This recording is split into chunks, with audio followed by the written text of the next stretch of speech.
La prueba PISA es un estudio internacional desarrollado por la Organización para la Cooperación y el Desarrollo Económicos que evalúa las competencias de estudiantes de 15 años en 3 áreas clave: lectura, matemáticas y ciencias. Desde el 2000 se realiza cada 3 años y compara el rendimiento educativo entre países con el objetivo de identificar políticas públicas efectivas en educación.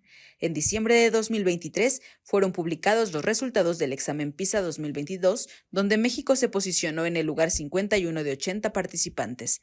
El gobierno del entonces presidente Andrés Manuel López Obrador fijó una postura ante dicha prueba y sus mediciones, contra lo que calificó como modelo neoliberal de la educación. A partir de entonces, se cuestionó si México continuaría en la aplicación de la misma y a finales de 2024 confirmó su participación para 2025. Se ha dicho que los resultados serán magros una vez más. ¿Por qué es noticia que la prueba PISA volverá a aplicarse? Sabemos que históricamente México ha tenido los puntajes más bajos entre los países que participan en dicha prueba. ¿Cómo se puede revertir el rezago educativo y los resultados en la misma? Esto y más en Lo Marginal en el Centro. Hoy, en Lo Marginal en el Centro, hablamos acerca de la aplicación de la prueba PISA en México, lo cual nos permite de alguna manera revisar y problematizar los resultados en materia educativa históricamente en nuestro país. Está con nosotros un panel a la altura de las circunstancias, porque hoy nos acompaña la doctora Catalina Inclán Espinosa, es investigadora en el ISUE, es profesora del Colegio de Pedagogía desde hace 34 años, maestra y licenciada en Pedagogía por la UNAM, estudia las reformas educativas de algunos países de América Latina de 1990 a 2020. Doctora Catalina, gracias por estar hoy aquí en Lo Marginal en el Centro. Gracias, un gusto estar con ustedes y con queridos colegas. Desde luego el gusto es nuestro. También está con nosotros Arcelia Martínez Bordón, ella es doctora en política por la Universidad de York, Inglaterra. Es maestra en políticas públicas por el ITAM y experta en los procesos de reforma educativa en México y América Latina. Arcelia, gracias también por venir a Lo Marginal en el Centro.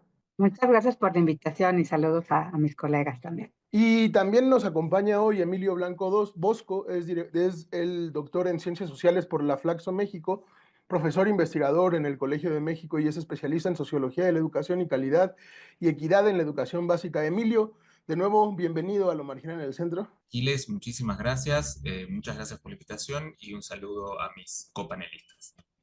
Sí, antes de comenzar, agradezco la presencia de quienes sintonizan este programa por el Facebook Live de Canal 6 y la página del Centro Mexicano de Estudios Económicos y Sociales. Bienvenidas todas y todos a Lo Marginal en el Centro. Creo, sin más dilación, que podemos empezar nuestra conversación y quiero preguntarte, Catalina, un poco empezar contigo y preguntándote en qué consiste la prueba PISA. ¿Qué es lo que mide en términos, digamos, de su aplicación? Y también quisiera que nos dijeras por qué ha sido noticia que esta PISA, que esta prueba de alguna manera volverá a aplicarse en México. Gracias. Vamos a hablar de un tema muy polémico.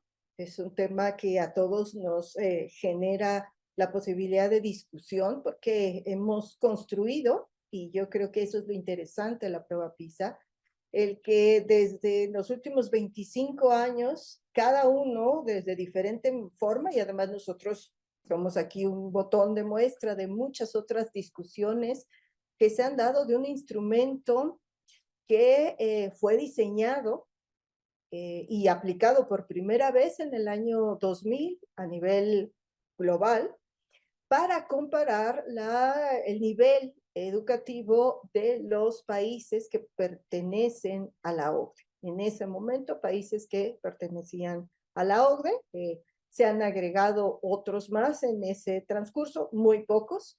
En ese momento es una prueba que se diseñó y se pensó para hacer esta comparativa de un pequeño grupo en ese momento y después y quizás también es un tema de discusión, un referente comparativo de cómo están los sistemas educativos de los países y las regiones que han convocado a esto. Es una prueba a gran escala, es una prueba censal, es decir, que toma una muestra del sistema educativo de cada país en función de las características de ese sistema.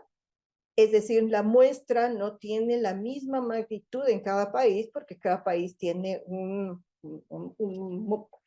una condición diferente, pero en términos estadísticos, los que yo estoy segura que mis colegas pueden precisarlo más, da una muestra al sistema, da una muestra de lo que es. En el caso de México, bueno, pues nuestro sistema es mucho más variado que muchos de los que conocemos y están dentro de esta prueba. Y desde el 2000 a la fecha ha generado una gran polémica porque la parte más visible, más publicitaria y que ha generado 4 columnas y 5 y debates, etcétera, pues es aquella que tiene la dimensión comparativa, ¿no? Estamos en el lugar 1, 2, 3, 4, ranking 1, 2, 3, 4. El ranqueo también es una visión del sistema educativo, particularmente de las universidades, y existe con otras. Y cada vez de que se dan a conocer sus resultados, que son cada 3 años, pues los sistemas educativos dan vuelta, ¿no? Porque tiene un gran punch, porque dan los resultados, se corre al mismo tiempo, más o menos en el mismo periodo, y sus resultados los difunde prácticamente al mismo tiempo. Es una prueba cara, ya hemos hablado en muchos momentos de lo que cuesta, pero está compuesta por un instrumento que es aplicado a los estudiantes, es aplicada a jóvenes de 15 años, casi siempre en el caso de México, no puedo precisar con mucha claridad en otros lugares de la región, que es lo que más me sé, cae en estudiantes que están en educación media, media superior en nuestro caso, casi siempre caen ahí, no necesariamente en secundaria, aunque seguramente en algún momento de la aplicación cayeron en secundaria las muestras, pero casi siempre está en los primeros grados de secundaria. Estos jóvenes no son elegidos como personas, sino sus escuelas son elegidas. Son las escuelas las que son elegidas. Ahí las escuelas organizan y seleccionan a un grupo de estudiantes, 35 más o menos de cada escuela, lo que hemos podido percibir, que son los que responden este instrumento. No tienen hasta hace muy poco tiempo, pero realmente muy poco tiempo, una intencionalidad específica. O sea, tú tomabas al joven y lo ponías enfrente de la pantalla y le decías, pues órale, aviéntate esto. Quizás en algún momento alguien les explicó qué estaban haciendo, quizás nadie les explicó. En los últimos años hemos visto, en el caso de América Latina específicamente, una suerte como de preparación de PISA. Eso no es casual, porque el instrumento también, además de una prueba que intenta medir la capacidad de este joven para interactuar, según lo dice estos instrumentos, en el mundo académico y en el mundo laboral, porque estamos hablando de 15 años. ¿Por qué 15 años? Porque son más o menos la edad en que muchos de los jóvenes continúan en la vida académica o se separan de la vida académica y se incorporan a las fuentes de trabajo, al mundo laboral. Muy distinto, pero por eso se dice 15 años. Cada 3 años también se aplica. Esto es quizás una de sus complicaciones, porque 3 años es muy poco para hacer algo. O sea, llega un resultado y en 3 años tienes para tomar acciones.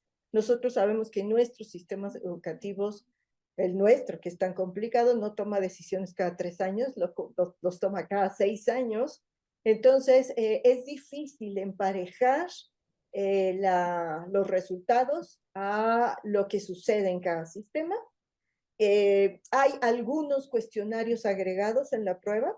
Estos cuestionarios están vinculados con la escuela, con la dirección, con la gestión, porque indagan otros elementos que son factores contextuales que pueden después en los resultados y que ojalá y podamos hablar de ellos también. En ese sentido, creo que hay algunos apuntes muy interesantes que se hacen y que los podemos comentar eventualmente. Sobre todo, creo que una de las críticas que más se le hacen a la prueba PISA es que los resultados de alguna manera pueden ser instrumentados por algunos sectores sociales, como el sector empresarial, que se fija mucho en los resultados de esta prueba. Sin embargo, creo que podemos hablar de esto que mencionaba doctora Catalina sobre la cuestión de la prueba PISA. Arcelia, quería hacerte una pregunta similar, un poco que nos expliques cuáles son las virtudes, por así decirlo, de la prueba PISA, qué es lo que evalúa, y también por qué es noticia que esta PISA se vuelve a aplicar, como si se hubiera dejado de aplicar durante algún tiempo en el sexenio anterior. Y muchas gracias, Aquiles. Bueno, es noticia porque de pronto hubo la duda de si se iba a aplicar, ¿no? No se ha dejado de aplicar, ¿no? Va a ser la 9ª edición de la prueba. Como ya señaló mi colega Catalina, esto empezó en el año 2000, ¿no? México participó desde un inicio. Y bueno, en la administración pasada, ¿no? Hubo dudas de si se iba a aplicar, luego se retrasó un año la aplicación, en vez de 2021 se realizó en 2022 por el tema de la pandemia, ¿no? Que no había las condiciones para su aplicación. Y volvió a haber dudas a inicios de este sexenio de si se iba a aplicar o no, ¿no? Entonces, bueno, que ya se haya pronunciado el secretario de Educación diciendo que va a la prueba, que evidentemente sigue adelante, ¿no? La aplicación se prevé justo en estos meses de abril y mayo. Bueno, pues es noticia por aquello de las dudas, ¿no? De si iba a ocurrir o no, ¿no? ¿Qué evalúa o qué mide esta prueba? Ya mi colega Catalina dijo varias cosas, ¿no? Que no quisiera repetirlo, ¿no? Pero bueno, son 3 grandes campos, ¿no? Lectura, matemáticas y ciencias, ¿no? El objetivo de esta prueba, más que medir conocimientos ligados o específicos de un currículo, es una prueba internacional. Entonces lo que mide son ver cómo estos conocimientos en lectura, en matemáticas y en ciencias, ¿no? Se aplican a situaciones de la vida real, ¿no? O sea, evaluando así, pues, la eficacia de los sistemas educativos, ¿no? En preparar, pues, a los jóvenes, a las jóvenes en los desafíos que enfrentan en el mundo actual, ¿no? Es importante señalar, ¿no? Es una prueba que mide la eficacia del sistema educativo. Es una prueba y por eso puede ser polémica, ¿no? Porque evidentemente está en los rankings y en algunos momentos este tipo de pruebas podrían someterse a esta discusión que es mediática, pero que no nos lleva mucho a ningún lugar de si nos fue mejor, quedamos en el lugar 51 o en el lugar 53, ¿no? Tiene relevancia en el sentido de que, bueno, nos ayuda a ver si vamos mejorando en el tiempo nuestros resultados, ¿no? Pero lo más importante no es ese ranking, por supuesto, ¿no? O sea, lo que queremos ver es que los estudiantes que llegan a los 15 años, ¿no? Tienen estas habilidades, nuestras herramientas para interactuar con la sociedad, ¿no? Y resolver cosas, ¿no? Entonces, en lectura se evalúa la capacidad de los estudiantes para comprender, utilizar y reflexionar sobre textos escritos, ¿no? Desarrollar su conocimiento, participar en la sociedad. En matemáticas, pues la habilidad de formular, emplear e interpretar las matemáticas en la variedad de contextos, ¿no? Razonar matemáticamente, utilizar estos conceptos, procedimientos, ¿no? Herramientas. Y en ciencias, la capacidad de los estudiantes para examinar fenómenos científicamente, ¿no? O sea, evaluar y diseñar investigaciones científicas, aunque suena muy avanzado esto, ¿no? Interpretar datos y evidencia científicamente, ¿no? Cada ciclo de PISA se enfoca en una de estas áreas como un dominio principal, ¿no? O sea, siempre se evalúan los 3 campos, pero cada aplicación tiene un dominio principal y además, bueno, en cada ciclo se introducen como áreas innovadoras, ¿no? En 2022 fue muy interesante porque se evaluó el pensamiento creativo, ¿no? Eh, pues básicamente, ¿no? Es lo que mide esta prueba. ¿Por qué es noticia? Pues ya decía, ¿no? Porque hubo incertidumbre sobre la participación de México en, en, en la edición de PISA, no solo en esta, sino en la edición pasada, ¿no? En la que se aplicó finalmente en 2022. Y sí ha habido cuestionamientos sobre la utilidad de la prueba, ¿no? Por parte, pues, de distintos actores, ¿no? Que hay un poco una mala fama de la evaluación, ¿no? Evidentemente tiene limitaciones, tiene acotaciones, ¿no? Eh, en principio sería deseable que a partir de los resultados de PISA se puedan elaborar, ¿no? Diseñar políticas públicas, que haya una toma de decisiones más informada a partir de estos resultados, ¿no? En principio puede incidir, ¿no? Puede informar la política, pero el uso no es de manera directa, ¿no? Y en las escuelas mucho menos, ¿no? Esto es como a nivel sistema. Pues es lo que tendría que contestar de lo que me planteaste, Aquiles. Muchas gracias. Sí, muchas gracias. Creo que ha sido bastante interesante, sobre todo esta última parte, el cuestionamiento de la utilidad de la prueba, que creo que también, por ejemplo, durante el sexenio de Andrés Manuel López Obrador, frecuentemente se tildó de un instrumento neoliberal que no evaluaba verdaderamente, digamos, el aprendizaje dentro de la escuela. Y creo que en ese sentido, Emilio, quería preguntarte algo similar en el sentido en cómo ha salido evaluado México en la prueba PISA, cuáles son las causas este, de este mal que es el último lugarismo de México en muchos de los rubros, y cuáles son estas causas de México en la evaluación de la prueba PISA. Muchas gracias, Aquiles. Quería hacer algunas aclaraciones a título personal. La primera, quería meter una ligera discrepancia con Arcelia, que en mi opinión, y esto es mi opinión, capaz que yo creo que PISA no evalúa los sistemas educativos ni evalúa la eficacia de los sistemas educativos. Mi opinión, yo lo que digo siempre es que PISA no evalúa sistemas educativos, evalúa sociedades. ¿Por qué? Porque el resultado de lo que uno ve, que son los aprendizajes efectivamente de los chicos, y con todos los asegúnes que dijo Catalina también, de qué es el aprendizaje, cómo lo medimos y tal, que eso se podría discutir después, pero eso que se observa, que es una construcción, es el resultado de muchos procesos. Lo que pasa dentro de los sistemas educativos, adentro de las aulas, y también lo que pasa afuera.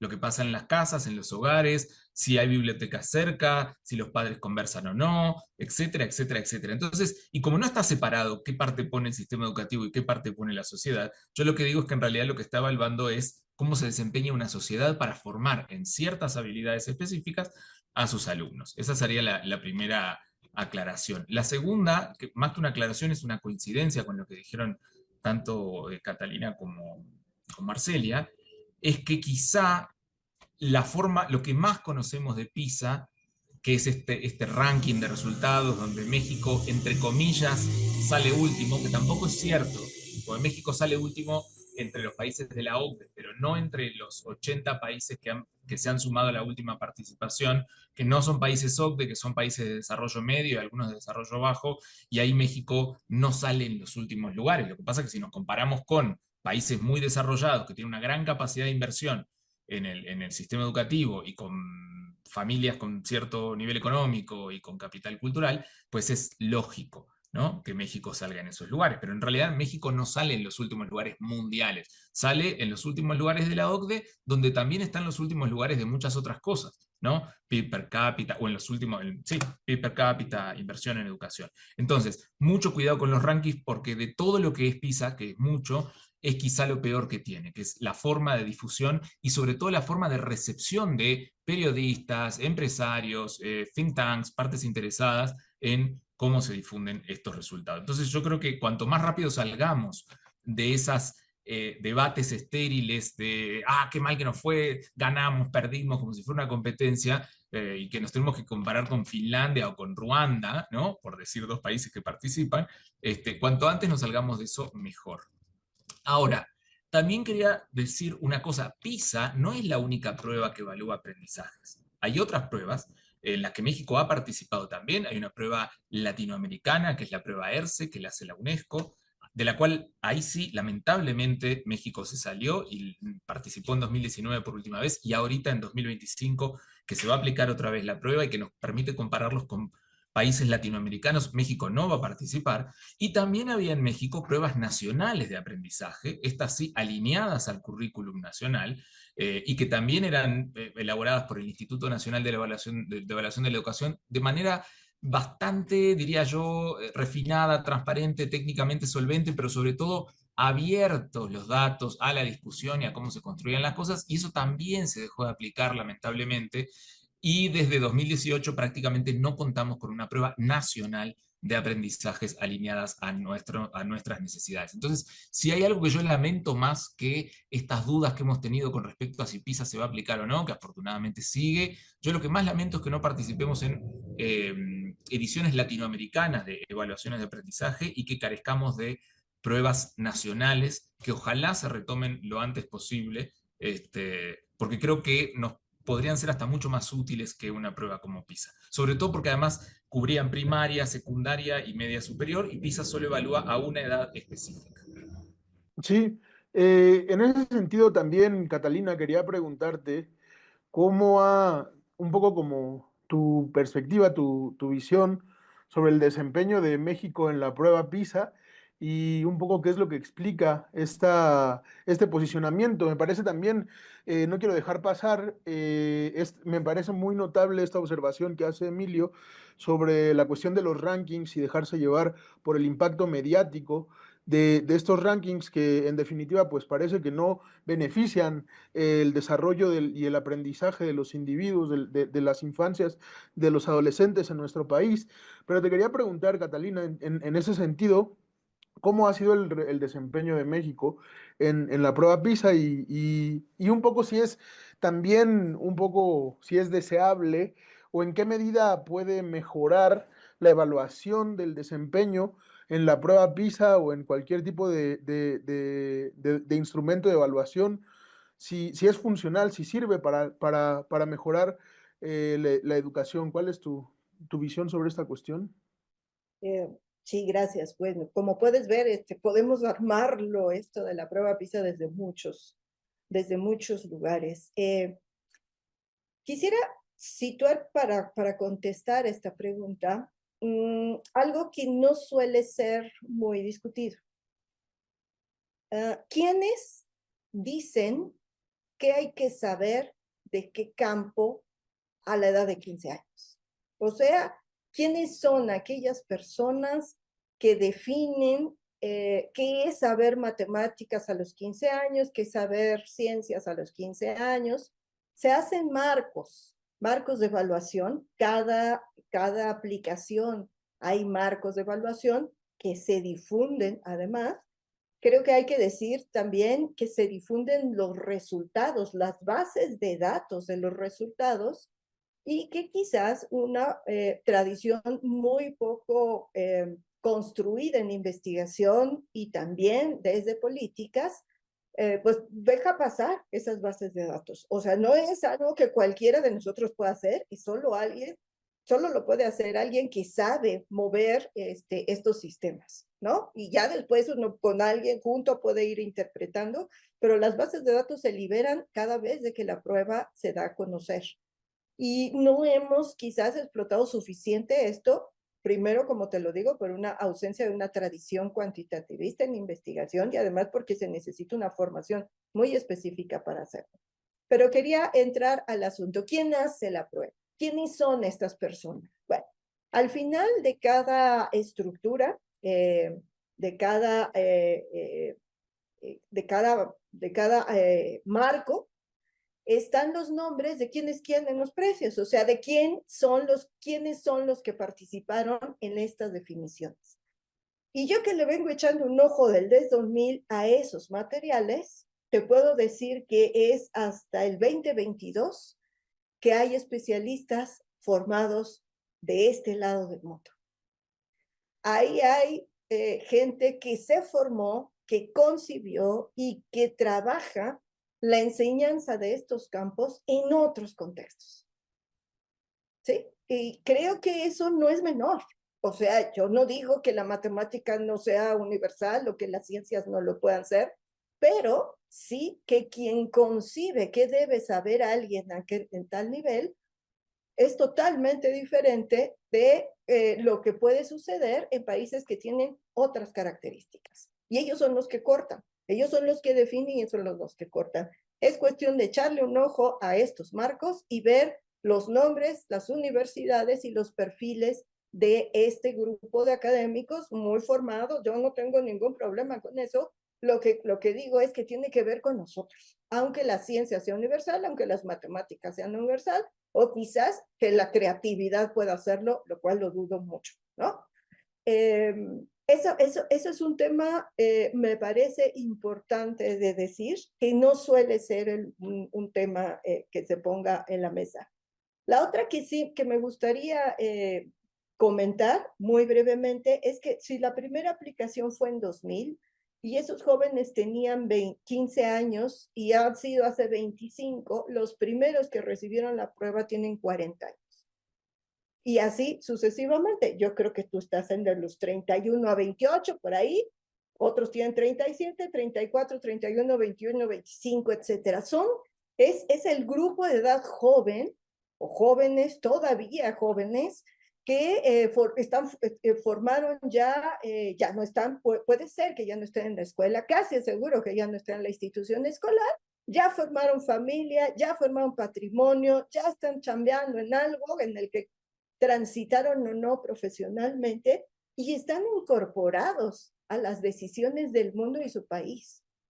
Entonces ya no me checa mucho que en los primeros ejercicios México haya salido muy mal en muchos de estos indicadores, pero tenemos unos adultos jóvenes funcionales, ¿sí?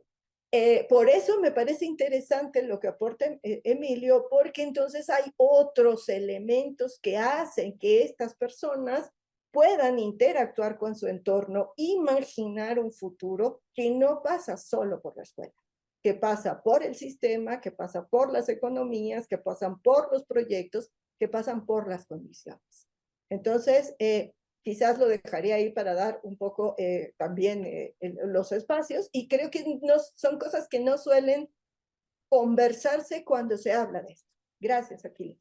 No, gracias a ti, Catalina. Creo que sí ha sido, de alguna manera, se ha puesto el dedo en el renglón en un aspecto que sí me parece que no se habla mucho cuando se habla sobre la prueba PISA, que creo que se ha comentado en este panel mucho, que en realidad únicamente sale a la luz o es noticia en los rankings en los que salen los distintos países.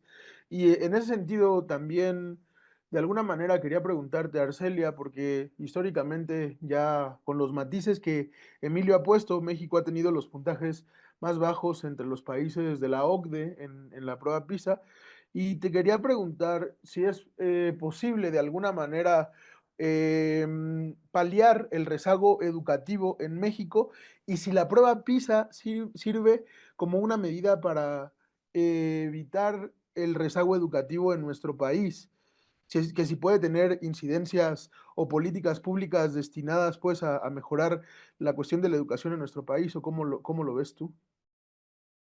Sí, muchas gracias, Aquiles. Pues no, la prueba por si no puede cambiar ni, ¿no? Los resultados, ¿no? La prueba es una prueba, o sea, te mide justamente estas habilidades, estos conocimientos acumulados, que los jóvenes, las jóvenes se puedan eh, desarrollar en distintos contextos, ¿no? A partir de este cúmulo que le ha dado el sistema educativo y, como decía Emilio, la familia, el contexto, ¿no? O sea, yo sí sigo pensando que te permite medir de alguna manera la eficacia del sistema, porque el sistema está compuesto pues, por familias, por docentes, por instituciones, no por prácticas, ¿no? ¿Cómo cambiar esto? Bueno, pues eso no puede cambiar en el corto plazo, ¿no? O sea, se necesita mucha voluntad política, se requiere una articulación de distintas intervenciones de política pública, ¿no? Eh, pues justo, ¿no? Que estén orientadas hacia la mejora de aprendizajes en lectura, en matemáticas, se necesitan políticas específicas, ¿no? O sea, no va a cambiar por arte de magia, no son milagros, ¿no? Eh, siempre hablo como de esta crónica de una muerte anunciada, ¿no? Y ahí viene Pisa otra vez, justo acabo de escribir algo sobre eso, ¿no? No vamos a tener resultados distintos mientras no haya una orientación, ¿no? Una orientación política al respecto, ¿no? Para conjuntar distintos elementos y mejorar, ¿no? O sea, la política educativa ha estado enfocada en la mejora, por ejemplo, de los espacios de la infraestructura. Bueno, ese es un punto importante, ¿no? En países como el nuestro, la infraestructura sí importa y sí tiene un factor de una relación con los aprendizajes, ¿no? Eh, pero hay otras cosas que son importantes, ¿no? Muy importantes como son las condiciones en las que operan las escuelas, ¿no? Los tiempos de enseñanza-aprendizaje, la formación de los docentes, el cuidado de las interacciones entre profesores y estudiantes, entre estudiantes también, lo que le llamamos el clima del aula y el clima escolar, ¿no? Ahora se ha puesto mucha relevancia y eso sucedió desde antes, pero con más fuerza a partir de la pandemia, ¿no? El aspecto socioemocional, que cómo influyen los aprendizajes, ¿no? Y eso, bueno, pues desde la escuela, desde el espacio también familiar, ¿no? Hace ratito Emilio decía, ¿no? Del capital cultural, evidentemente los niños y niñas que tienen las mejores condiciones, ¿no? Para trabajar en casa, hacer tareas, tienen libros, tienen acceso a recursos culturales, pues tendrán mayores posibilidades de salir avante, pero no es la misma condición para la mayoría de los mexicanos, ¿no? Entonces, eh, pues resolver, ¿no? O subir los puntajes de PISA, pues implicaría una política sostenida, ¿no? Con continuidad a lo largo del tiempo, ¿no? Porque también es otra cosa, que cada que Claro. llega una nueva administración, pues se cambian programas, a veces solo se cambia el nombre de los programas, ¿no? A veces por un tema de etiquetado, ¿no? Político, este programa es de la administración panista, este de la morenista, este de la priista, ¿no? Entonces hay como cambios en la nomenclatura, pero lo importante es tener continuidad, ¿no? Algo que desde el sexenio de López Obrador se puntualizó mucho, fue muy polémico, fue el tema de revalorizar a los profesores, ¿no? A los docentes. Entonces, ¿qué implica revalorizar? Pues implica dar una formación de excelencia, ¿no? Eh, Inicial y continua, ¿no? A lo largo del tiempo, ¿no? Actualización de los profesores, quién está a cargo de eso, cuánto dinero, cuánto presupuesto se le pone a eso, ¿no? En pandemia, pues vimos horrores, ¿no? Profesores muy saturados, recibiendo mensajes de muchos estudiantes cuando tenían, el mejor de los casos, oportunidad de conectarse por WhatsApp, ¿no? Pero saturados y quemados, ¿no? Para como fusibles, ¿no? En el tema de poder atender a la distancia a muchísimos estudiantes y estudiantes sin conectividad, sin acceso a una computadora, a una tablet, incluso para un teléfono, ¿no? Para uso personal. Entonces, dadas estas condiciones, es complejo pensar, ¿no? Que, por ejemplo, una nueva escuela mexicana con un cambio de currículo, tanto el plan de estudios para educación básica como el marco curricular para media superior, vayan a cambiar las condiciones solo porque ya está escrito en el currículo que hay que trabajar ahora por proyectos de manera colaborativa, de manera integrada, los aprendizajes, ¿no? Entonces, tienen que suceder una serie de cosas al mismo tiempo, ¿no? Entonces, tiene que ver como una política articulada. Entonces, solo así podremos ver, articulada y sostenida en el tiempo. Solo así podríamos ver en el mediano plazo cambios importantes, que es lo que ha pasado en algunos países como Polonia o como Estonia, ¿no? Que tienen eh, políticas eh, eficaces, pero a lo largo del tiempo sostenidas. Entonces, ahí podríamos hablar de mejoras en estos puntajes. Sí, muchas gracias, Arcelia. Creo que ha sido muy interesante esta puntualización. Sobre todo pienso en que muchas veces se culpa, por ejemplo, a los profesores del mal resultado que tienen o que hemos tenido como país en la prueba PISA y sin embargo me parece que todos los matices que acabas de enumerar, el profesorado como un sujeto también precarizado en nuestro país es una realidad muy palpable, sobre todo también en los ámbitos suburbanos o en los ámbitos rurales, donde un profesor rural pues tiene muy pocas posibilidades económicas también de desarrollar una vida digna en muchos aspectos. Creo que también pasa por eso mejorar la educación en nuestro país, mejorar la situación de los trabajadores y las trabajadoras de la educación. Y por último, para cerrar nuestro programa, aunque quisiera continuar platicando, pero por obvio de tiempo ya no podremos más, te quería preguntar, Emilio, ¿qué medidas se pueden tomar de alguna manera para revertir también el rezago educativo de México? Y también te quería preguntar sobre algo que habías mencionado anteriormente, sobre el deseo, más bien, cómo podemos evaluar. La prueba PISA, de alguna manera, sirve para darnos una pauta del rezago educativo que existe en el país. Muchas gracias, Aquiles. Nada más para no dejarte colgado con el dato, porque el dato concreto no lo mencionaron mis colegas. En la última prueba PISA, la que se aplicó 2022 después de la pandemia, si ponemos como criterio de suficiencia de lo que PISA llama nivel 2 de aprendizajes hacia arriba, el resultado que te da, porque en algún momento hay que hablar de algún número concreto, es que 56% de los estudiantes evaluados en México mostró habilidades insuficientes en matemáticas y 47% habilidades insuficientes en lectura. ¿Sí? Es decir, por debajo del nivel 2, en lo que son los niveles 1, que son varios niveles 1, 1A, 1B, 1C, para poder captar hacia abajo distintos niveles de rendimiento. ¿Cómo interpretar estos resultados? Porque una cosa es un porcentaje, pero la otra es qué contenido le ponemos a esto de que algo es suficiente o insuficiente.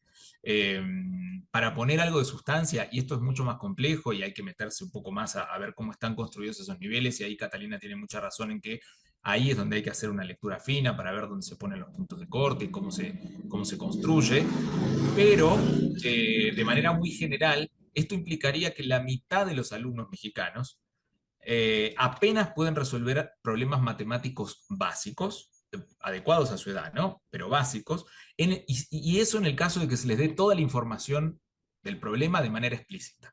Es decir, les resulta muy complicado hacer inferencias, aplicar métodos que saben a problemas nuevos, darse cuenta de cuándo se puede aplicar una operación a un problema nuevo, etcétera, etcétera. Eso es lo que nos está diciendo PISA. Y también con el tema de lectura, que también es complicado, lo que nos dice esto es que más o menos la mitad de los alumnos apenas pueden leer un texto y comprender su sentido literal cuando este texto es breve. Es decir, entienden lo que leen siempre y cuando no sea muy complicado y lo que se les exige de recuperar el texto no esté implícito o implique hacer como conexiones o conectarlo con su vida. ¿Sí? Esto es el mensaje que nos está dando PISA, que para mí sí es complicado de digerir, porque sí implica que tenemos, digamos, que ni la escuela ni la sociedad están preparando a los individuos, no digamos para la vida, como se decía antes, pero sí para desarrollar tareas intelectuales complejas, que por ejemplo las que se exigen cuando uno llega a la universidad,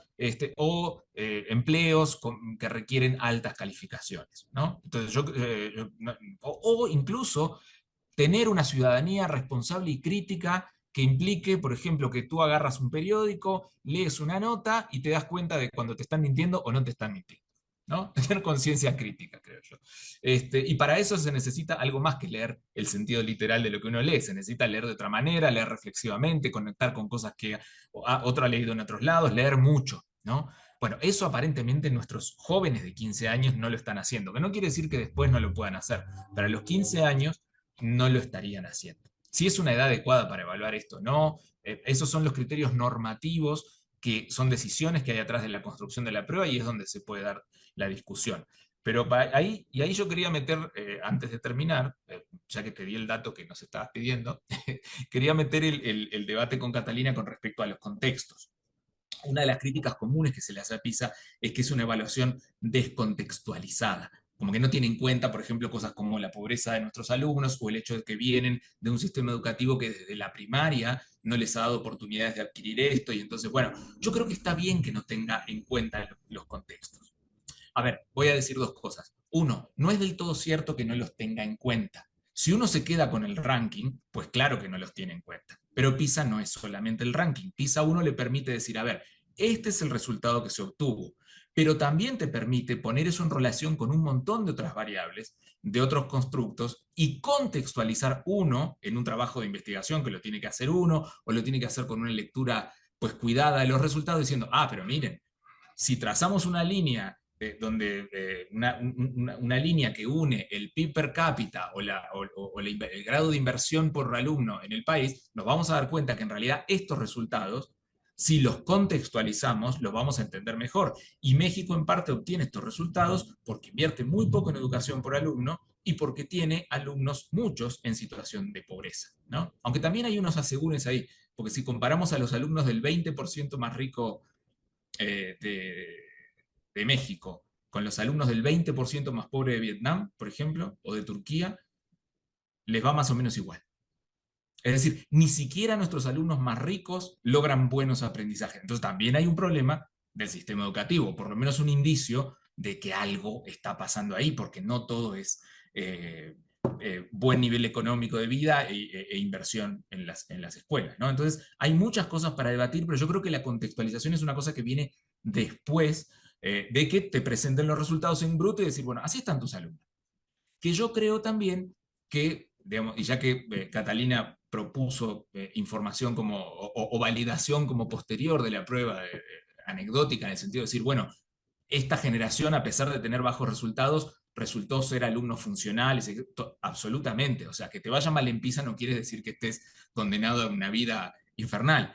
Pero también es cierto que, digamos, si uno ve indicadores de pobreza en México, sin hacer de esto responsable la educación, pero pobreza en México, subempleo, precarización, inserción de las mujeres en la vida laboral, en todo estamos más o menos, ¿no? Solo 45% de las mujeres ingresan al mercado laboral, solo 35% de los chicos logran acceder a la universidad y si vamos a poner información anecdótica, también no llegan demasiado bien. Muchos de verdad no llegan sabiendo resolver problemas matemáticos básicos o incluso escribir. Entonces, yo creo que sí tenemos, o sea, y lo que creo es, y le doy la razón a Catalina en que los constructos de PISA son bastante cuestionables y que de verdad tenemos que meternos a ver cómo se hacen y participar más como países latinoamericanos en su construcción. Pero ahí también tengo dos cosas para decir. Una es que cuando se han hecho pruebas nacionales en México, por expertos nacionales, con la participación de pedagogos, maestros y también técnicos que no tienen esas habilidades, pero tienen otras, los resultados son más o menos los mismos. O sea, se pone un punto de corte que dice, bueno, acá está el suficiente, insuficiente, y nos va más o menos igual que en PISA. 40, con suerte 35% de alumnos en niveles insuficientes, pero llega hasta 50 también en algunas mediciones. Entonces, hay una convergencia en los indicadores independientemente de las pruebas que se usen. Y lo otro que tenía para decir es que, de nuevo, dándole una parte de razón a Catalina en esta cuestión de es un constructo y no son todos los aprendizajes y hay una selección de reactivos y tal, y también discutiendo con Arcelia de, yo creo que no hay que pensar en subir los resultados de PISA, lo que hay que subir son los aprendizajes, ¿no? Pero creo que si un día, por alguna casualidad, lográramos subir sustancialmente los aprendizajes de los alumnos mexicanos, sí se reflejaría en la prueba PISA. Como creo que se reflejó después de la pandemia una caída importante en los resultados de la prueba PISA. Como todos esperábamos. Yo tengo algún colega que en algún momento dijo, quizá no pase nada. Y no, maestro. Con 1 año y medio de cierre de escuelas, si la escuela sirve para algo, pues teníamos que observar una caída y fue lo que se observó. Y en México, curiosamente, no fue de los países que más cayeron. Y de manera interesante, algunos de los países que más cayeron son países que estaban bastante arriba en los rankings iniciales. Finlandia, Alemania, Holanda, cayeron más que México. No voy a dar mi hipótesis de por qué es así, nada más lo voy a dejar ahí porque me parece que es una pregunta súper interesante de por qué México, al faltarle 1 año de educación, no cayó tanto como otros países que de repente hasta tuvieron las escuelas cerradas durante menos tiempo. Muchísimas gracias por la invitación. Creo que estos últimos apuntes en general nos han abierto de alguna manera esa perspectiva de la cuestión de la prueba PISA como una forma de evaluación de la educación en México, y creo que la tarea de alguna manera pues es no tanto mejorar el ranking de México, sino las habilidades y la educación de los mexicanos y de las mexicanas para que pues eventualmente esto funcione, ¿no? Agradezco mucho la presencia de Catalina, de Arcelia y de Emilio. Ojalá en otros momentos podamos continuar esta conversación con otras preguntas, con otros análisis. Agradezco también a todas las personas que se han conectado en lo marginal, en el live de Canal 6 y en la página del Centro Mexicano de Estudios Económicos y Sociales. Nos vemos en próximas emisiones de Lo Marginal en el Centro.